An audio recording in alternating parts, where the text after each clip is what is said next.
Estão gravando. Bom, pessoal, é só vocês aparecerem aí na tela. Nicolas, tudo bom? Como é que tá você? Tudo bem?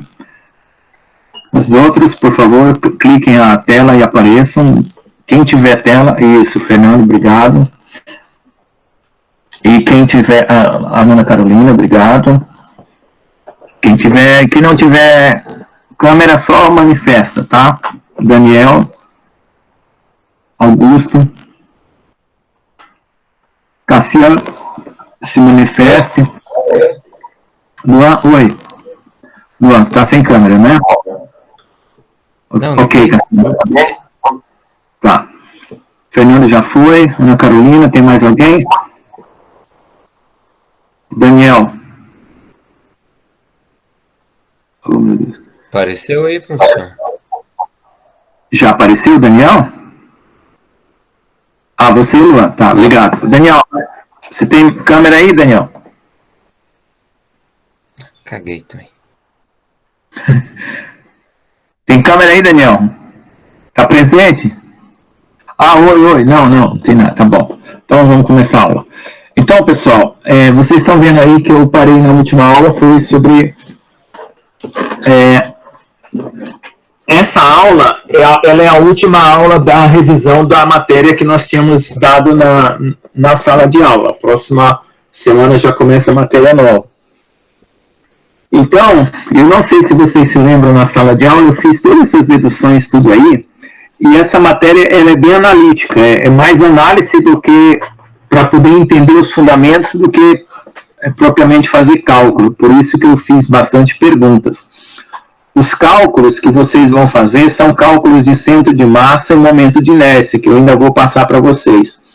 Tá? Então, por enquanto, eu quero que vocês entendam o conceito e saibam para que serve, certo? Então, essa é a ideia. E agora eu vou começar aqui explicando novamente, a partir do ponto que eu parei, o seguinte: nós fizemos 3 leis, né, que são as 3 leis de Newton para a translação. Na translação, o momento e a posição, eles não têm ângulo entre eles, certo? O vetor momento está na direção do vetor posição, por isso que é translação. Quando o vetor momento tiver um ângulo com a vetor posição, como está mostrando aí, ó, nessa figura, você tem uma rotação. Então, se o ângulo for 90 graus, certo? Você tem um movimento circular. Então, esse movimento circular, ele tem um eixo de rotação, que é o azul que está aparecendo aí, esse eixo azul aqui, ó. Mas o seu sistema de coordenadas pode estar inclinado. Se você colocar esse sistema de coordenadas bem em cima do eixo, aí tudo bem, vai estar tudo mais simples possível.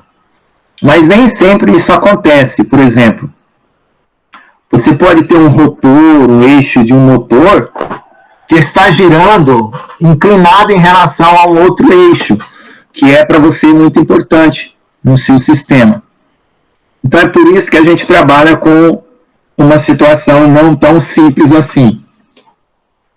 Porém, como agora a gente está interessado só em rotação, a parte da translação aí não vai aparecer, porque para translação o ângulo tem que ser menor que 90, mas quando o ângulo aqui é 90 graus, então você pode ver aqui, ó, o raio R e o momento P, o momento P aqui está tangente, né, que não está bem desenhado, ao círculo que está descrevendo aí, e o raio R está perpendicular. Então isso aí vai ser uma rotação pura. Então, para essa rotação pura, nós temos 3 leis também. Então, nós temos, olha só, momento linear e agora momento angular. Eu vi que teve gente que respondeu o questionário e respondeu, ao invés de falar produto escalar, falou produto vetorial. Ao invés de falar momento linear, falou momento angular. Então, vocês não confundam esses 3 conceitos. Eu vou repetir, momento linear é para a translação, P igual a mv. Momento angular é R vetor P, que é para a rotação.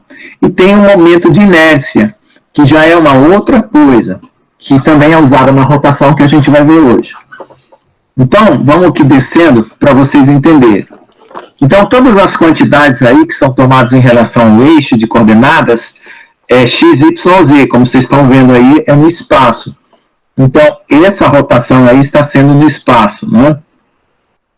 Então, aqui, quando você tem uma posição de uma partícula, cada coordenada vai depender do tempo, como está na equação 3,226. 3,266, né? 3,266. Se cada coordenada depende do tempo, então a velocidade também, que é a derivada da coordenada, vai depender do tempo. Então vai ter um dx dt, um dy dt, um dz dt. Certo? Essas funções, elas podem aparecer na forma de números ou na forma de funções matemáticas, a x de t, a y de t e a z de t. Tá? Então a gente vai ver isso mais para frente. Então o momento angular, ele é definido a partir do momento linear. Você tem que ter um momento linear para definir o momento angular. Então, uma forma de ver a rotação, que é a mais simples de todas, é a forma da equação 3,269, onde a velocidade, que é a velocidade tangencial, ela é o produto vetorial do ômega por r. No final das contas, vai ficar ômega vezes r mesmo, porque o ângulo é 90 graus e o produto vetorial seno é 1. Então fica assim. Mas quando não for, quando a velocidade angular tiver um ângulo diferente de 90 graus com r, né? Vocês podem voltar aqui na figura e ver, ó. Então o r está perpendicular ao ômega. O r está perpendicular ao ômega e também está perpendicular a v. Então, quando não for assim, você vai ter que multiplicar o produto vetorial obtendo ou pelas coordenadas, como a gente já sabe fazer produto vetorial, ou o módulo de um, módulo de outro e o seno do ângulo entre eles. Então, nessa situação aí, como P é igual a mv, então é só multiplicar m ômega vetor r, porque você já está supondo que o ômega vetor r está vindo de uma rotação, porque esse v aqui poderia ser uma velocidade qualquer. Então, teria que colocar aqui talvez um índice v de rotação, tá? Mas então, como esse assunto é só rotação, a gente está implícito aí que essa velocidade tangencial, que é a que está na periferia daquele círculo lá de cima, ela é proveniente de uma rotação. Então, nesse caso aí, o momento linear está ômega vetor m ômega vetor r. Você pode jogar o m tanto para o ômega como para o r, porque o escalar ele pode ficar de um lado ou do outro, não tem problema. Então, no final das contas, você pode ter aqui, ó, PR ômega vetor m r do centro de massa. Como é só uma partícula, a posição r é a própria posição da partícula. Então, a momento angular agora, você vai fazer o produto vetorial dessas duas coisas, que é P por R. Então, enquanto o momento linear é só P, o momento angular é P vetor R. Você pode usar P vetor R ou R vetor P, depende da sua convenção, só que um vai estar para cima, outro vai estar para baixo. Tá? Então, substituindo da MV vetor R, aí você vai tentar fazer o que a gente está vendo aí. Ó. Vamos lá. Então, veja só. Se você tiver uma translação, o R mais dr vai estar inclinado. O ângulo de rotação vai estar aqui, ó, no θ. Então, a velocidade que ela vai dar pelo dr dt, ela vai ter uma pequena inclinação em relação ao vetor θ. Certo? E a variação de ângulo θ vai estar acontecendo dessa posição aqui de baixo, está lá para cima, inclinadinha. Então, tem duas situações, ou ela vai pelo ângulo reto, ou ela vai inclinada. Se ela for pelo ângulo reto, é pura rotação. Se ela for inclinada, é um pouquinho de translação e um pouquinho de rotação. Então, por isso que tem esse triângulo aqui. Esse cateto do triângulo aqui, não está aparecendo o meu cursor, né? Eu estou passando o cursor em cima, vocês não estão conseguindo ver o que eu estou falando. Esse pedacinho aqui, onde está o meu cursor. Não aparece. Vamos ver aqui. Não, aqui não adianta. Então aqui nós temos dois triângulos. Um triângulo formado com o ângulo de θ e outro triângulo formado por esses dois vetores que estão aqui, θ chapeuzinho e outro R. Esse triângulo menor aqui. Então esse cateto do triângulo menor vai dar, esse cateto maior aqui vai dar a rotação pura. Esse cateto menor vai dar a translação. Portanto, a hipotenusa do triângulo menor é rotação mais translação. Então, quando isso acontece, nós temos aqui uma derivada que vai derivar a parte radial e a parte angular. Na parte radial vai ficar dr dt, que é uma velocidade na direção de r, que é essa que está indo para frente, né? E na parte angular vai ficar o r ômega, como a gente estava vendo antes, lá na equação anterior. Só que um está na direção r e outro na direção θ chapeuzinho, que é a direção perpendicular aqui, ó. Θ chapeuzinho e outro na direção de r. Então, essas duas componentes estão perpendiculares entre si, como vocês estão vendo aqui em cima, né? A na direção de r e na direção de θ. E isso vai fazer com que você tenha um vetor v, que é o inclinadinho, que está inclinado aí. Tá? Que é a composição de translação pura com rotação pura na equação 3,276. Bom, aí, como você tem o v, você multiplica esse v por m e depois por r. Só que o r está puramente na direção r, mas o v ele tem uma parte na direção r e outra parte na direção θ. Desculpa. Quando você fizer o produto vetorial, as direções que estão as mesmas, r vetor r, vai se anular. E o θ vetor r, que é essa θ chapeuzinho vetor r, vai dar a direção z. Portanto, ó, r vetor r igual a zero, θ, aqui era θ vetor r dava z, aqui está trocado. Isso. Θ vetor z dá R e θ vetor R dá Z. Então, o que vai acontecer? O M vem acompanhando, esse termo aqui logo primeiro se anula, então vai ficar mr quadrado, que é o momento de inércia. Só que o momento de inércia de uma única partícula é só multiplicar a massa por R ao quadrado, tudo bem. Então, o momento angular, chamando mr quadrado de I, vai ficar I ômega na direção Z. Então, aqui, novamente, nós fizemos tudo para uma partícula, né? Como está aí no desenho da figura 3.22, ok? Agora, vamos fazer para um sistema de partículas. O que vai aparecer agora no sistema de partículas? Uma soma de tudo que a gente fez. Exatamente como tudo que a gente fez, mas está somando por partículas individuais, massas individuais, né? E posições individuais. Então, é só colocar um índice I em todas elas, certo? Como está nessa figura aí. Várias partículas com várias velocidades, com várias... Aí você vai escolher um eixo de rotação que te interesse. Então, nisso, você vai ter todas as coordenadas indexadas, que é a mesma equação anterior, só que agora com índice I. Todas as velocidades indexadas, né, e os momentos indexados. E a mesma situação se repete. O que tem de novidade agora? Somatória. Então, você somando, você vai reproduzir todas as continhas, igual que estava lá. Ó, ômega vetor R, de novo. Tá? Agora tem uma somatória.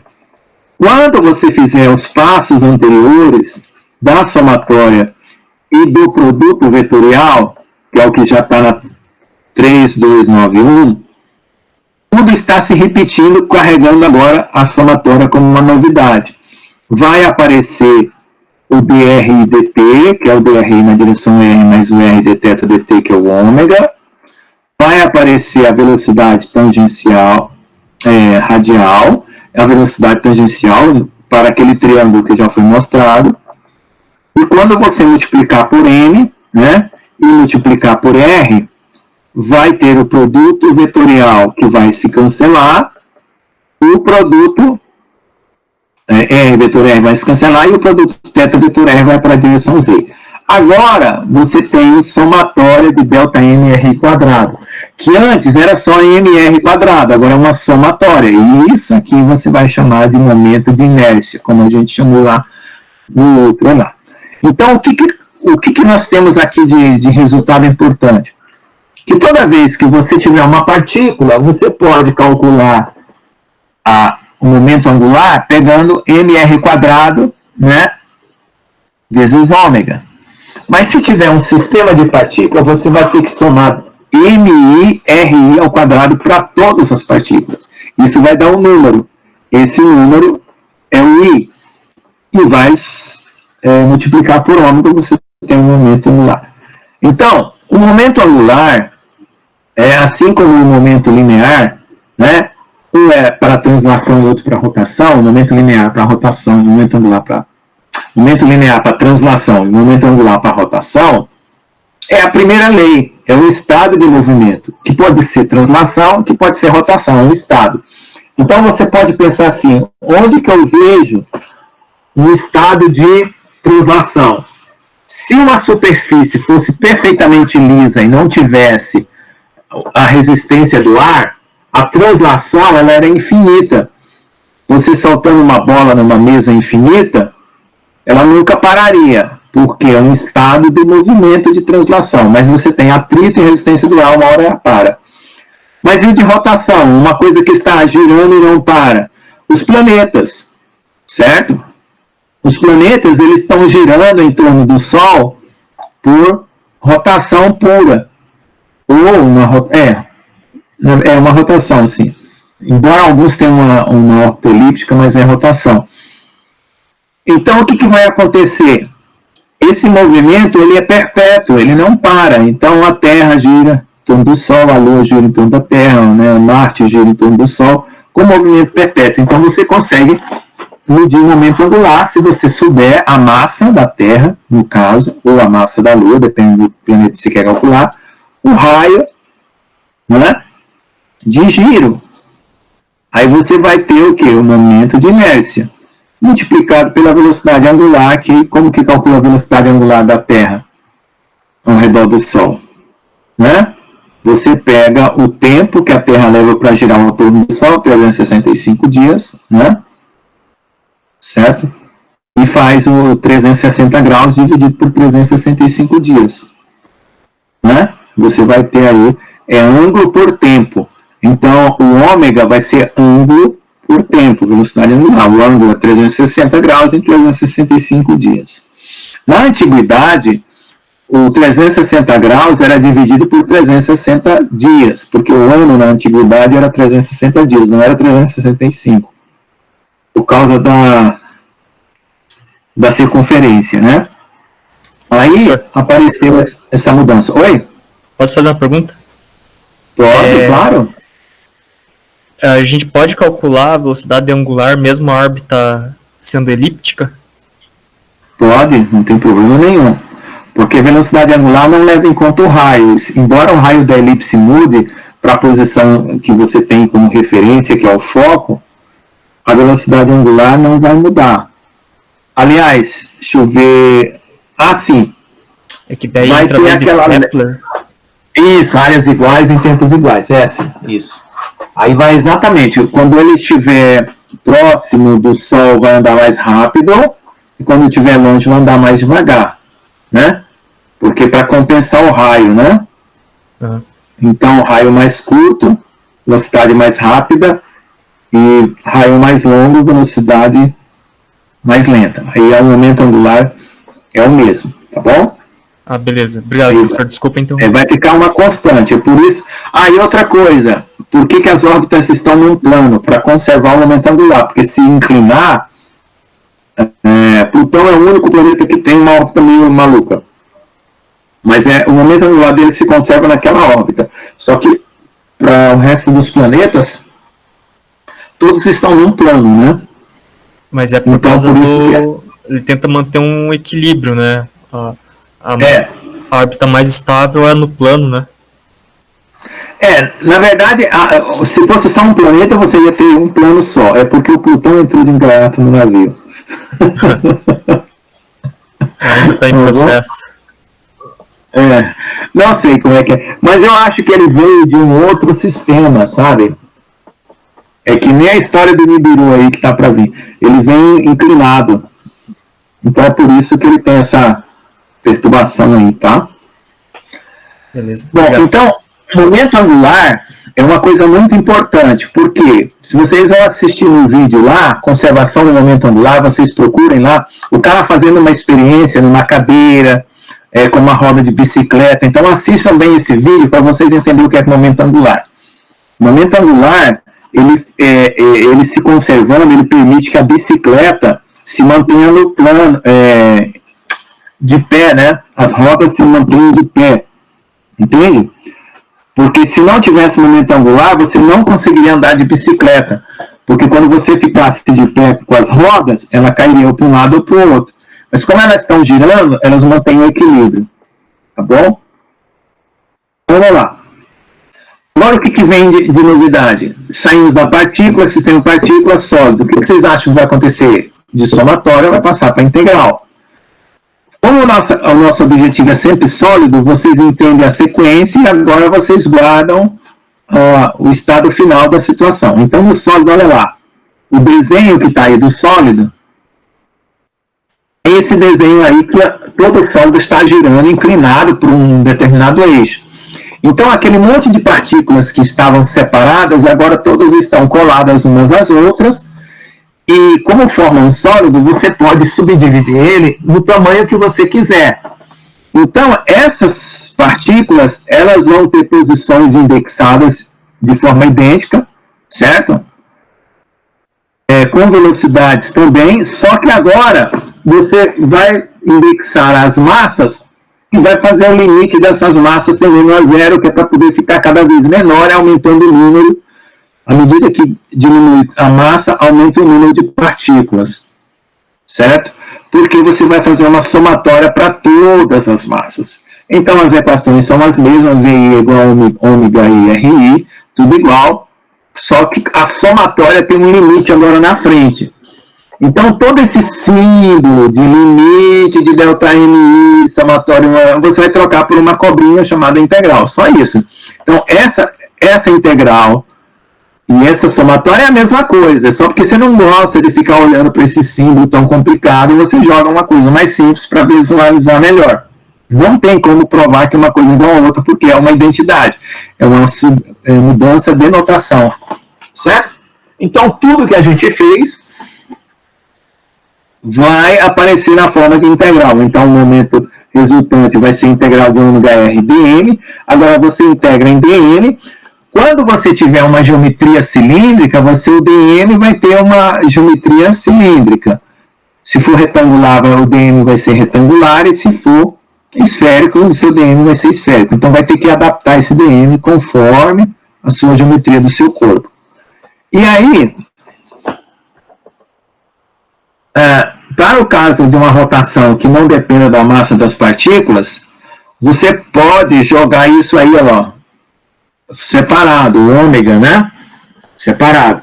Se o ômega depender das massas, você não separa que nem na equação 308. Você fica com a 3,307 e faz a conta, né, do dm lá.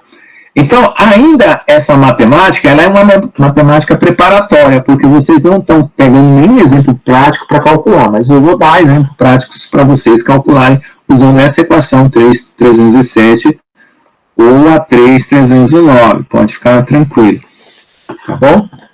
Eu quero que vocês assimilem a ideia e depois possam praticar o conceito da forma matemática. Então, se você tem um momento angular, você vai fazer esse momento linear, que está anterior aí, vetor R, e somado também, do mesmo jeito que você somaria para as partículas. A velocidade se decompõe em velocidade radial e velocidade tangencial, na 3.13. Da mesma forma, tudo se repete. Aí você vai fazer a integral, que é a somatória com os limites tendendo a infinito, né? Eu coloquei aí quase que igual, né? Ó, e agora tudo se resume numa... ficou faltando lá um limite, né? Eu copiei e colei, mas eu esqueci de jogar um limite. Quando for limite, aparece a integral de ômega R dm, como está lá. E o momento anular fica, ó, V vetor R dm, que é 3.323. Certo? Aí, vamos pensar no seguinte. Vamos decompor, né, do jeito que foi decomposta lá, ó, em R quadrado. Aqui, se eu considerar uma integral, o que vai acontecer? Usando a velocidade radial e a velocidade tangencial, vai desaparecer o R vetor R, da mesma forma, igualzinho. E aí, agora, o momento de inércia é a integral de R quadrado dm. Certo? Então, veja só. Quando era centro de massa, era a integral de R dm, se vocês forem olhar para a aula anterior, dividido por m. Agora, esse momento de inércia, ele não divide por m, tá? Mas a gente tinha o momento de repouso, né, que era o R dm. Então, o R dm, do momento de repouso na aula anterior, tem expoente 1. Esse momento de inércia é R quadrado dm, tem expoente 2. Então, você pode chamar aquele momento de primeiro momento, porque o expoente é 1, e esse aqui de segundo momento de expoente 2. Também existe essa nomenclatura. Só que a gente normalmente não vê isso nos livros, mas existe. Então, você chama esse de momento de inércia, assim como o momento de repouso é a dificuldade de colocar em movimento, o momento de inércia é a dificuldade que você tem de colocar em rotação um corpo. Então, você também vai ter vídeos lá na atividade para você ver um cilindro oco, que tem menos massa, e um cilindro maciço, que tem mais massa. Para você ver a rotação num plano inclinado descendo, no vídeo que está lá, para você entender qual é a diferença da massa para a mesma geometria, que é cilíndrica. O que ela vai afetar? Que é o momento de inércia. Se vai ter uma rotação mais rápida, mais lenta e assim por diante. Tá certo? Bom, da mesma forma que a gente fez centro de massa para placas planas, nós fazemos para momento de inércia para placas planas. Então, é R quadrado dm com duas coordenadas. Só que agora, olha, lá era apenas uma variável, ou era x ou era y. Aqui vai ter x quadrado, xy, xz, yx, y quadrado, yz, zx, zy, z quadrado. Essas cruzadinhas aqui, que está xy, xz, elas vão aparecer quando os eixos de rotação não estiverem em relação aos eixos principais. O que são os eixos principais de um cilindro? Por exemplo, o eixo que passa pelo eixo do cilindro, certo?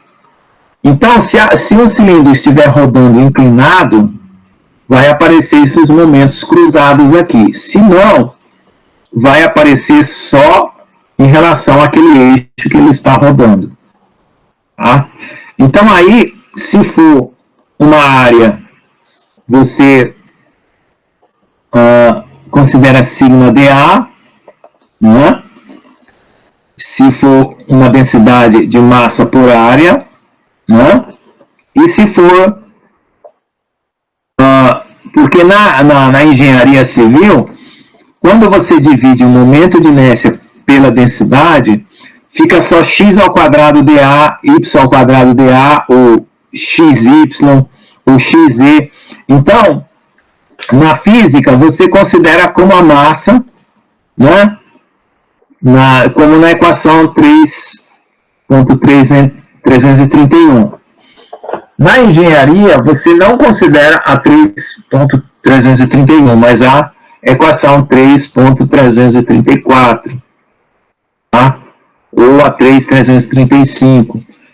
Ou seja, as quantidades o conceito é o mesmo, mas a forma de visualizar é um pouco diferente na engenharia, porque você está sempre trabalhando com uma densidade fixa, né? E você só se preocupa com a geometria, não se preocupa com o material. Então, a parte da densidade não entra no cálculo de engenharia. mas na física entra. Então, aqui é uma forma de considerar as duas visões, certo? Para você não se confundir.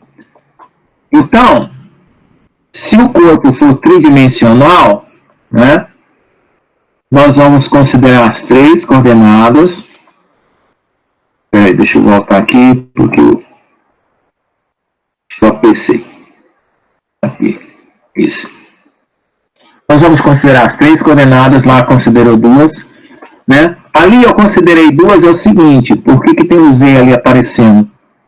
Porque pode ser que você esteja pegando o plano XY, o plano XZ, ou o plano YZ, tá? Lembrem-se disso. Você está com um plano em qualquer uma das situações. E aqui vamos considerar as 3 direções ao mesmo tempo.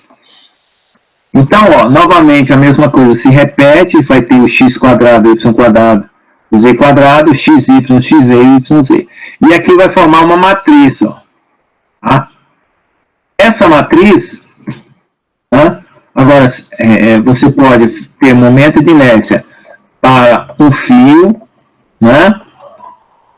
Esse fio ele pode girar em torno de um eixo perpendicular, como pode girar em torno do próprio eixo do fio. Em torno do próprio eixo do fio não vai ter sentido, porque o fio é considerado um raio praticamente zero, mas no eixo perpendicular não.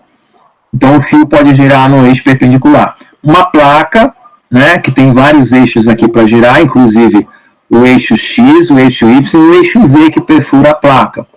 Tem 3 eixos para ela girar. E um sólido também tem 3 eixos para ele girar. Tá? E aí, se você chamar de densidade linear, massa por comprimento, densidade superficial, massa por área, densidade volumétrica, massa por volume, as suas contas de dm vai passar para lambda dx, ou sigma dx dy, né? Dessa fórmula aqui. Então, para o linear vai ter uma única integral, para o superficial vai ter 3 integrais, né? E para o volumétrico vai ter 9 integrais, porque a xy é igual a yx, e a xz é igual a yz, zx, e a yz é igual a zy. Então, aí vai montar uma matriz, tá? Deixa eu ver se está aqui a matriz. Bom, aqui é só separando o sigma para fora, o lambda para fora, para considerar o caso de engenharia, onde você não se preocupa com a densidade do material, para poder chegar na expressão absoluta, que é a da engenharia. Ela utiliza sem considerar o cálculo com a massa. É sempre cálculo geométrico por área. Então, x quadrado dx dy, xy dx dy, y quadrado dx dy, e assim por diante. Então, isso aqui é só para igualar com a engenharia. Então, veja só. Tudo isso aí, né, 2 quantidades apareceram, né, momento angular, né, e momento de inércia. Lá na translação apareceu momento linear e centro de massa. Tudo isso era a primeira lei, tá certo? Na segunda lei da translação apareceu centro de massa também com aceleração, certo? E força. Aqui nessa segunda lei para rotação vai aparecer o momento de inércia, né? Porque para rotação não é mais centro de massa, é sim momento de inércia. E vai aparecer, né, torque no lugar de força, né, e a variação do momento angular no tempo, que vai definir o torque, assim como a variação do momento linear no tempo definir a força. Ok? E aí o torque, assim como força era massa vezes aceleração, aqui torque, que corresponde à força, vai ser massa, não, vai ser momento de inércia vezes aceleração, tá? Então, lá para a translação era massa vezes aceleração, aqui vai ser momento de inércia vezes aceleração. Vamos ver. Então, aqui é o seguinte, a situação é a mesma, repete tudo de novo para a segunda lei. Agora estou repetindo para a segunda lei, tá? Certo? Aqui, veja só. Quando eu fizer o produto vetorial de N vetor R, como vocês já fizeram contas anteriores, acompanhando o raciocínio, eu já estou indo mais direto aqui, ó. Está sobrando mr² aqui para a partícula, tá? Quando eu fizer o torque, vai ser a derivada disso aí, ó. Dessa 354. Então, vamos derivar. Então, vai ficar d ômega dt. Então, o torque é I vezes alfa, como eu falei. O torque corresponderia à força, o momento de inércia corresponde à massa, e o alfa corresponde à aceleração.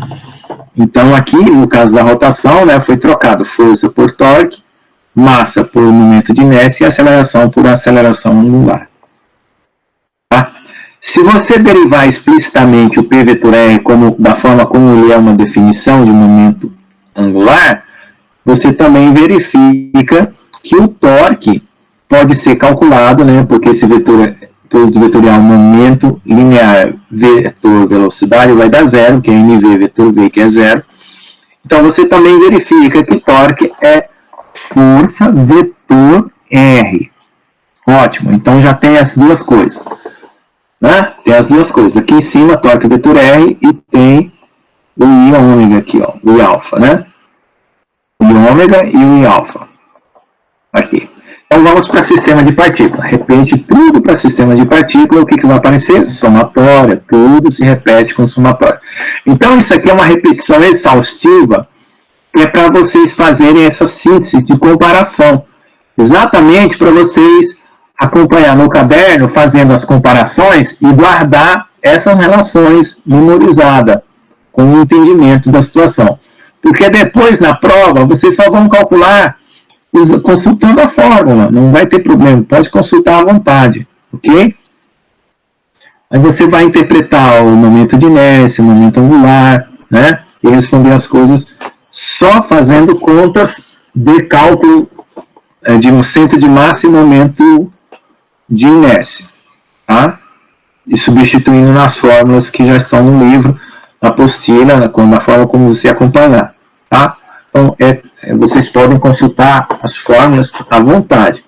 Por isso que é importante saber qual vai usar, porque você vai ter que pegar uma delas, conforme o seu problema interpretado, e saber aplicar. Pronto, sabe aplicar, sabe calcular, está tudo certo. Ok? Então, aqui, ó, nós temos aqui sistema de partículas. Tudo entra com soma, igualzinho uma partícula, né?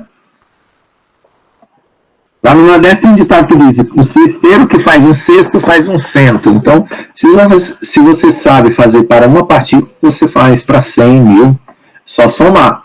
Então, tá aí, momento angular vai ficar uma somatória, né, com o momento de inércia aí. Tá? Então, olha só. Aí vai ficar o somatório de R quadrado MI, né? Multiplicado por I. É claro que se você tiver um ômega I que é diferente para cada partícula, significa que cada partícula está girando em relação a um eixo. Mas acontece que quando você tem um giro em relação a um eixo, você pode, cada um em relação a um eixo, você pode escolher um único eixo e decompor o giro das outras partículas em relação àquele eixo. É claro que fica mais complicado. Mas aí você escolhe um eixo que te interessa. Normalmente, as partículas, quando elas começam a girar, se elas girarem cada uma num eixo diferente, elas acabam se chocando, perdendo energia e acabam ou parando ou girando num único eixo. Então, veja só um furacão, como vocês viram lá no vídeo, né? Começa a girar em torno de um único eixo, embora seja milhões e milhões de partículas, tá bom? Então o vídeo lá foi instrutivo para isso também. Então o torque também é a derivada no tempo, né? E aí soma também do mesmo jeito, vai aparecer a aceleração angular, o torque vai ficar I alfa, o torque também vai ser F vetor R, só que agora somado. No caso contínuo, vai virar o quê? vai virar integral. Pronto, mesma coisa, integral. Agora, a partícula, o corpo aparece com todas as partículas próximas, juntas, coladas, né? O momento de inércia, momento angular é de forma idêntica, né? Aí vai aparecer o quê? Uma integral. Fazendo o momento de inércia, integral de RdM. Só que agora, gente, nós estamos trabalhando com o quê? Com segunda lei. Então é torque. Com primeira lei é só momento angular. Então aí fazendo a derivada em relação ao tempo, você deriva a integral, né? R vetor dp, o dp é mv, então fica v dm, e fica esse R vetor v aí, derivado no tempo. Né? Quando você considerar que o R, que o V é dr dt, você tem duas derivadas que você tira para fora. Então vai ficar uma derivada dupla no R. Quando fizer uma derivada dupla no R, então R quadrado dm é o quê? Momento de inércia. Então vai ficar uma derivada dupla do momento de inércia, θ, ângulo, R vetor θ. Que no final das contas vai ficar torque e alfa z. Só que agora com a diferença que o momento de inércia é calculado pela integral, não pela somatória, porque agora é corpo sólido. Aí fazendo um resuminho, vamos ver lá. Momento zero, né? Se o expoente fosse zero, dá o quê? R elevado a zero dá 1. A massa pode ser chamada de momento zero. O centro de massa ou momento de repouso é R elevado a 1 dm, que é o primeiro momento. E o momento de inércia é R quadrado dm, chamado de segundo momento. Ok? Aí aqui, ó, tem uma tabelinha para vocês não esqueceram. A lei zero da física é momento de repouso, massa vezes a posição. Para rotação, qual que é a lei zero? Momento de inércia em mr quadrado. A lei da inércia, a primeira lei, P igual a mv. Para rotação, L, momento angular, é P vetor R. Então, desse lado, tudo aqui é multiplicado e aqui é produto vetorial, no lado da rotação. Lei da força, F é a derivada de P. Então, do P passou para a derivada. E na rotação, o MR é a derivada do L. O que acontece na rotação? O P tem que ter um ângulo θ com R para poder haver rotação, certo? Qual é o esquema que está guardado aqui nessa história toda? Que massa é mR0. Ou seja, o momento zero é a própria massa. O momento 1 é o momento de repouso. E o momento 2 é o momento de inércia. Tá? E a lei da ação de reação? A força de ação é menos a força de reação. O torque de ação é o torque de reação. Né? E quando você tiver uma partícula, você tem o quê? A posição da partícula é igual à posição do seu centro de massa. Se for sistema de partículas, o mesmo esquema que está em cima com a somatória. Está todo mundo acompanhando aí, né? Já dormiram? Eu já estou terminando, gente. Começou 3h30, teve uma paradinha lá. Estou terminando. Já dormiram? Por favor, acorde. Já estou terminando aqui, ó. Não, tá bom. É que eu tô com a tela aqui, gente, eu não vejo vocês, tá? Eu tenho que ter um retorno. O retorno está no outro computador aqui, eu não vejo nada. Se vocês falarem, mencionarem qualquer coisa, é bom até eu deixar no chat aqui no outro computador, que assim eu verifico se vocês respondem alguma coisa. Então, gente, ó, essas três tabelinhas é o resumo de toda a matéria, certo? Essas três tabelinhas vocês decorem ela, pelo menos para, já que entendendo a matéria, fica mais fácil. Então aí, lei zero, momento de repouso. Primeira lei, momento linear. Segunda lei, força. Terceira lei, ação e reação. Na rotação, momento de inércia. Primeira lei, né? Lei zero, momento de inércia. Primeira lei, momento angular. Segunda lei, derivada do momento angular, do mesmo jeito que era derivado do momento linear.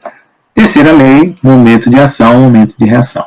O esquema é o mesmo, né? A massa é como se fosse o momento zero, né? Somando R elevado a zero dá 1, somando todas as massas dá a massa total do sistema. Para a rotação, tem que haver um ângulo. E o centro de massa agora não é a própria massa da partícula. É 1 sobre a massa total somatória do RMI. Mas quem que é RMI? Momento de repouso. Ok? E o sólido troca tudo por integral. Lei zero, momento de repouso, integral de RdM. A rotação, I é integral de R quadrado dm. O esquema é que a massa é integral de dm, porque R elevado a zero vai dar 1. Primeira lei, momento de repouso, momento linear, integral de dp, que é integral de vdm. Olha aqui uma pergunta, por que é integral de vdm e não é integral de mdv? Alguém sabe responder?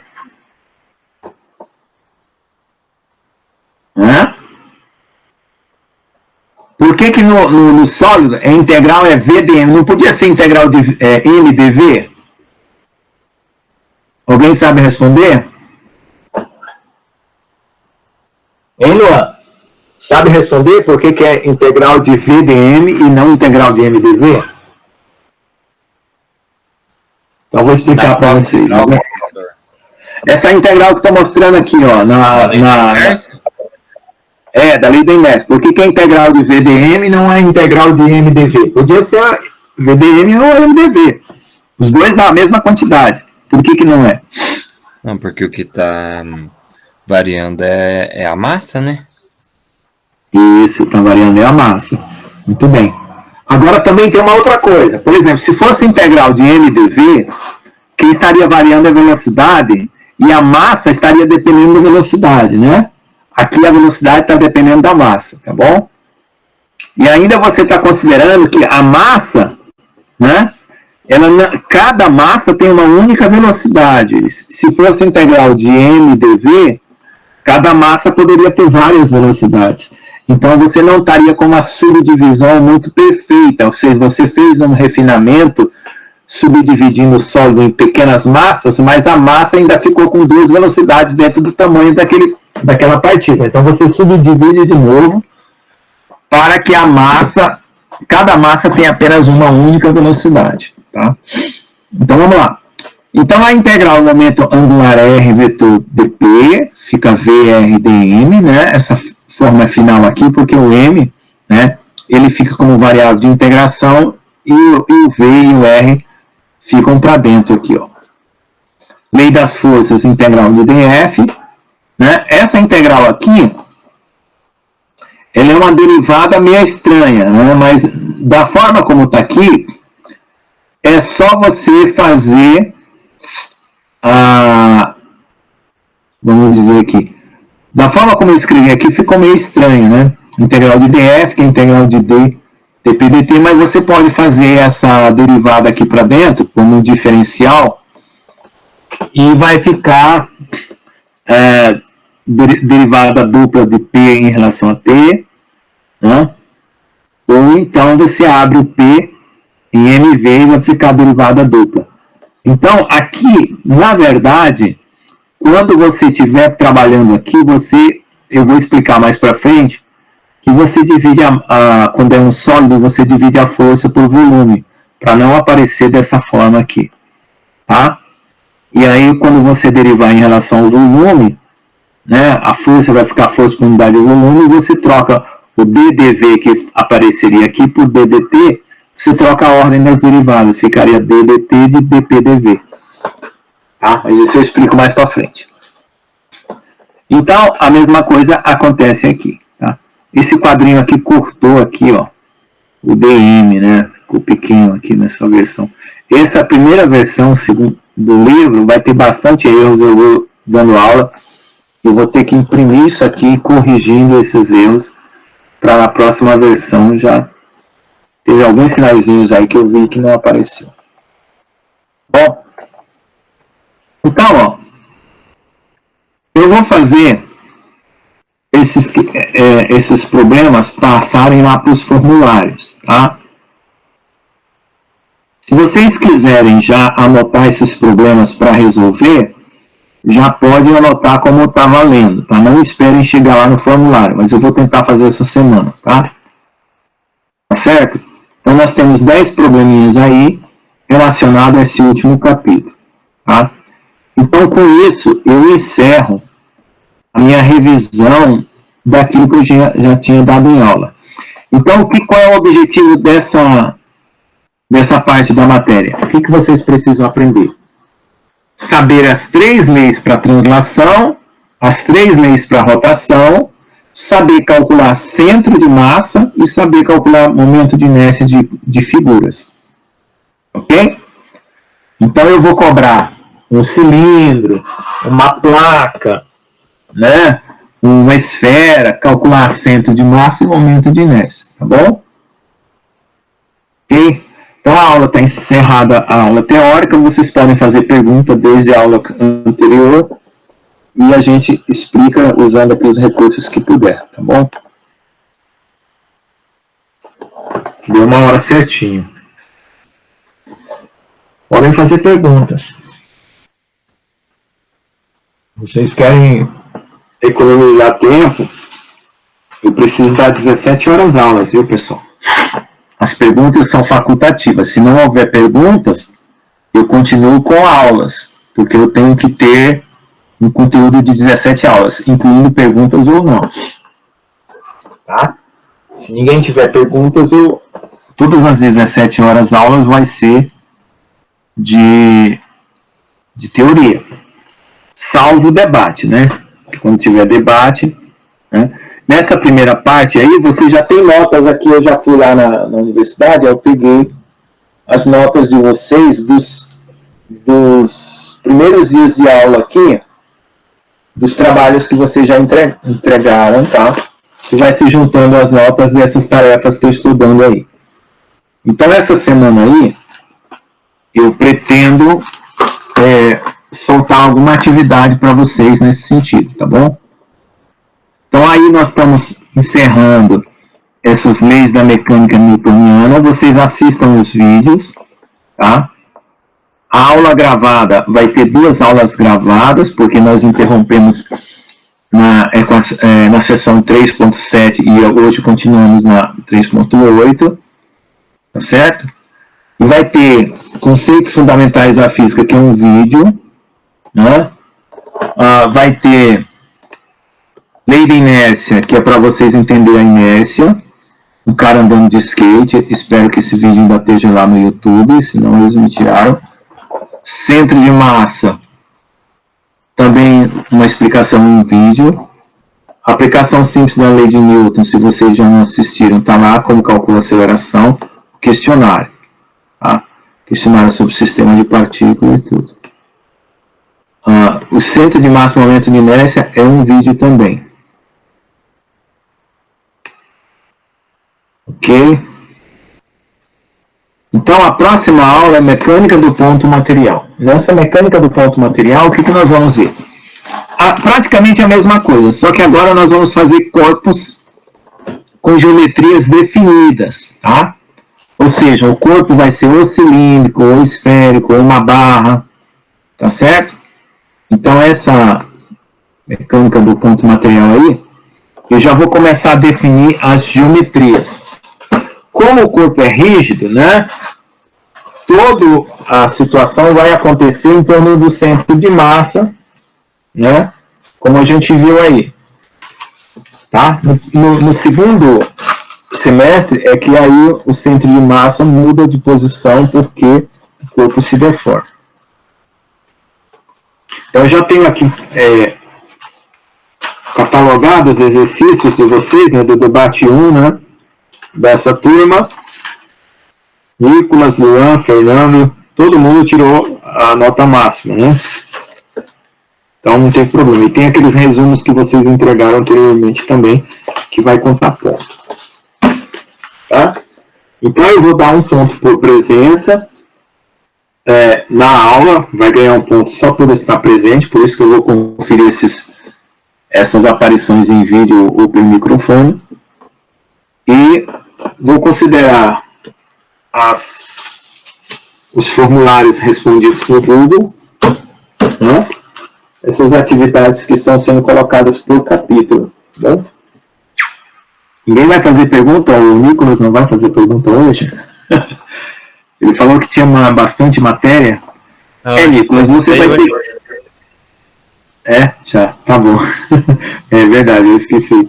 Viu, tem bastante matéria, mas você... A atividade do Excel lá, você me retornou e daí dizendo que era para fazer 3 vetores, né? Você tem que fazer 3 produtos vetoriais, 3 produtos escalares. Sim, fale.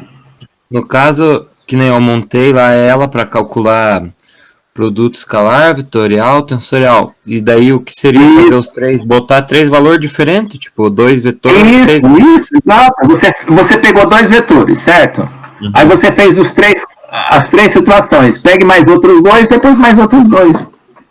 Invente 2 vetores. Porque é o seguinte, é só para você treinar, porque quando eu estiver dando para você produto vetorial de... Você viu aí, R vetor P, certo? Sim. Então eu vou dar o R e vou dar o P.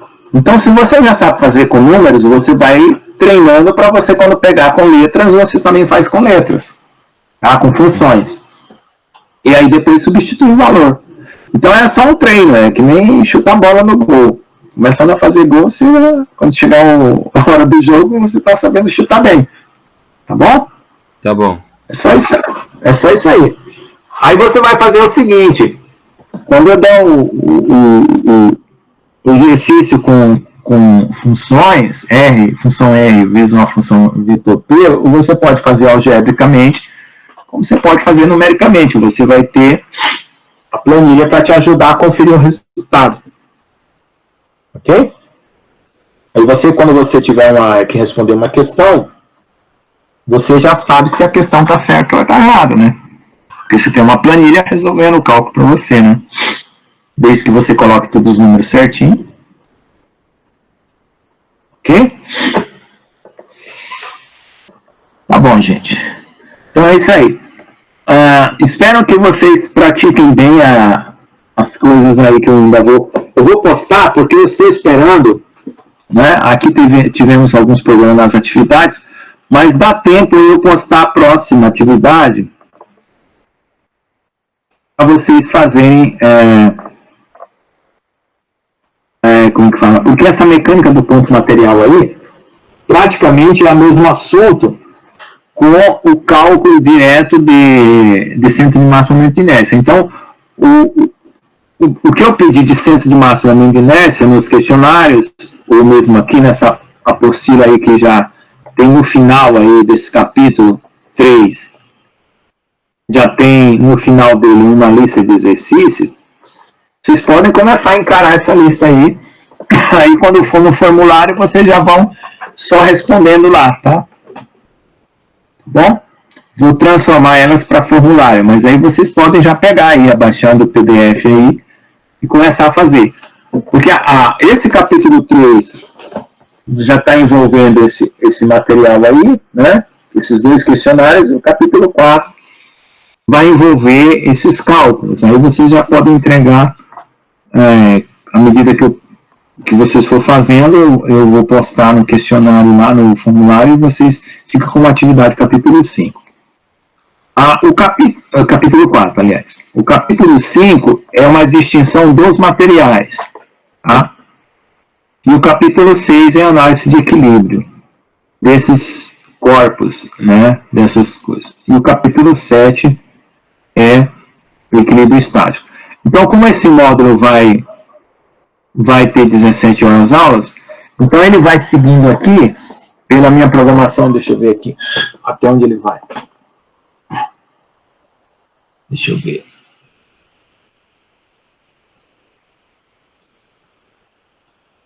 Olha. Deixa eu ver se eu acho aqui. Eu coloquei no disco, mas eu acho que não está aqui. Deixa eu ver. Aulas remotas. Mecânica dos materiais. É.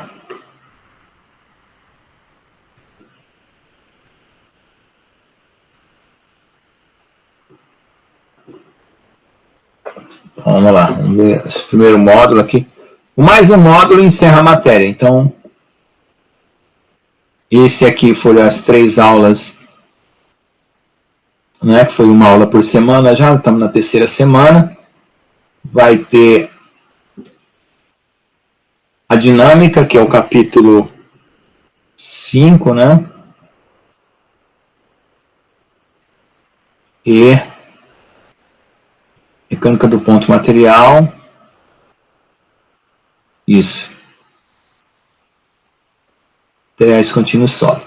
Então, quando chegar no capítulo aqui, ó, 5, encerra esse módulo, tá? Aí o último módulo vai ficar o capítulo 6 e o capítulo 7, que são mais 17 horas aulas, tá bom? Então, esse capítulo 6 e 7 aqui já vai fazer parte do segundo módulo que vai encerrar a disciplina. Ok? Esse capítulo 6 e 7 aqui, ó. Então, esse módulo vai até o final do capítulo 5. Bom, se ninguém tiver pergunta, pode ir para casa. Eu não vou ficar fazendo vocês. Oi. Fale. Eu já tinha respondido, né, aquele questionário do sistema de partículas, e aí você me mandou de novo, mas não tem como responder, porque diz que eu já respondi, né? Ah, é? Ixi, é verdade. Eles só aceitam uma vez? Não, porque é o seguinte, estava errado, a Ana Carolina que me avisou, foi a Ana Carolina, né? Que me avisou que tinha uma pergunta lá e era opção 1. Não era opção 1, era para responder em forma de parágrafo escrito, porque eu cliquei errado no botão lá, e aí apareceu como perguntas de múltipla escolha, e não era de múltipla escolha. E aí agora eu mudei ela para parágrafo. Você quer que eu envie para você? Quem que ficou faltando? Eu vou enviar aqui, pegar o seu e-mail aqui, eu já envio para você e para Ana Carolina. Espera só aqui, deixa eu pegar aqui o e-mail de vocês.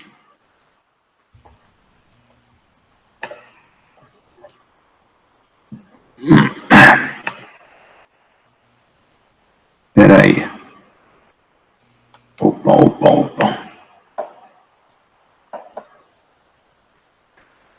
Oi. Como é que eu faço?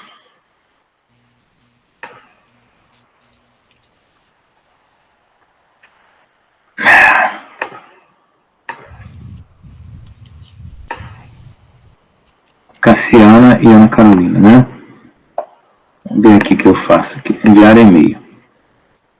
Vamos ver aqui.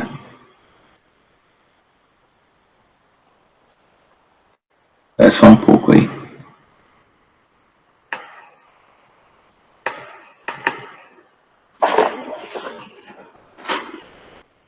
Sistema de partículas. Vou enviar para você.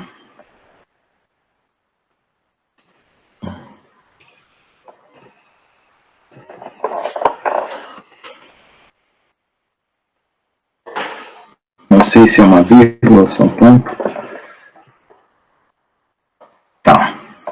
Enviando de volta lá, tá? Será que vai aparecer? Bom, eu não sei se põe uma vírgula ou põe um ponto e vírgula aqui.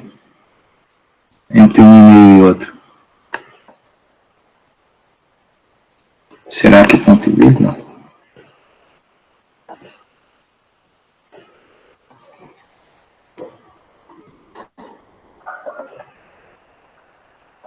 É ponto e vírgula. Então, enviei para vocês duas de novo com a opção de parágrafo para responder. A pergunta é a seguinte: como diferencia matematicamente o centro de massa de uma partícula e o sistema de partículas? O que tem diferente no centro de massa de uma partícula com o centro de massa de um sistema de partículas? Essa é a pergunta. Tá bom?